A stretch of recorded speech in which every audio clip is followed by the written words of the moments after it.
I'm going to show you how to do circular knitting, small diameter circular knitting, using a single long circular needle.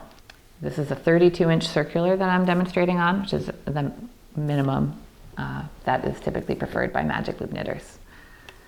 So one of the features of this circular needle that you will want to have for this method is a very flexible cable, and you will be needing to kind of pinch it a bit small to get it out of between two stitches. And so you want a flexible cable on your needle, such as these, which are the Knitter's Pride line of circular needles. We carry these in the store if you're interested, and they come in different tips. So this popular Nova needle kit is what I'm using. Okay, so I've cast on my stitches onto my right needle, and now to begin knitting in the round, we do the following. We slide this down onto the cable, and grabbing the cable itself about halfway into the knitting here, we're going to bend it enough to get it out. And here's where flexible cable is kind of important, because it's going to stretch these two stitches apart, and you don't want it to distort your knitting. So we're just sliding these up onto the tips now. I've put half of them on one needle and half on the other. I'm going to put the one with the working yarn on the right, and here's my first cast on stitch on the left, which will be the first one that I knit into to join it into the round. So let's get this working yarn, or this tail yarn, out of the way. Let me see if I can make this shorter so it's not confusing us. There we go. Okay. So working yarn attached to the right needle, and the first stitch is in my left hand. And now I just want to double check that I've got my cast on stitches not twisted around the needles at all. They are lined up in the middle of between the two needles.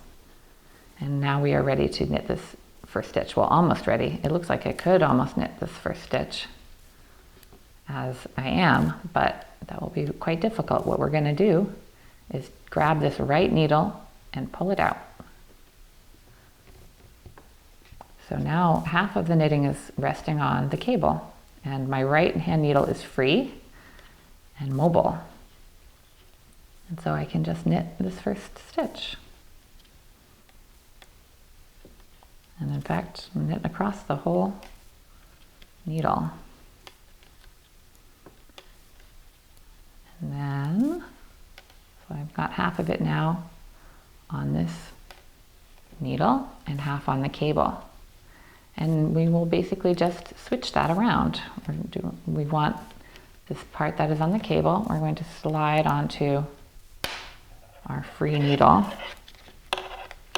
our left needle. And it can be a little hard to get it onto the needle, and I'll tell you why in a minute.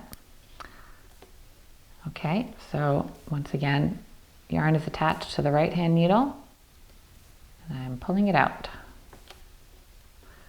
and knitting with it.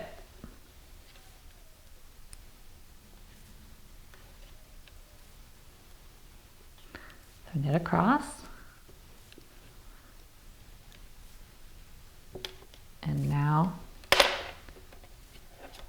the needles that are on the cable get put on, or the stitches that are on the cable get put on a needle and put in the left hand. Try to get those on. Yarn on the attached to the right needle still, of course, and pull it out. And so here's what's happening. I'm pulling out this needle. This stitch right here is immediately going to want to shrink to the size of the cable. Therefore, when you knit this first stitch, you want to kind of maintain a natural tension. You don't want to, or even kind of work it a little bit on the easy side. You don't need to worry about the ladder so much that can form on the ends as you would with other small diameter circular methods, like double pointed needles. What you want to worry about, if anything, is making the stitch too tight, because when this gets really small, it becomes hard, I'll show you, to put on the needle when it comes time. So here it is, there's that small stitch. And it sort of inevitably wants to get small. Ooh, I think I successfully kept it on the loose side, which makes a difference in my enjoyment of this method. I'm not much of a magic loop knitter, and that's why if you work this too tightly, it is frustrating, in my opinion, to work this method. So you want to keep it, experiment with that tension so that it's easy enough to get on the needle, but not so loose that you're getting a gap between the needles on the ends. So there you go. This is magic loop in action, and this is really popular, gaining in popularity among knitters, this method. So enjoy it, have fun, and thank you for joining us.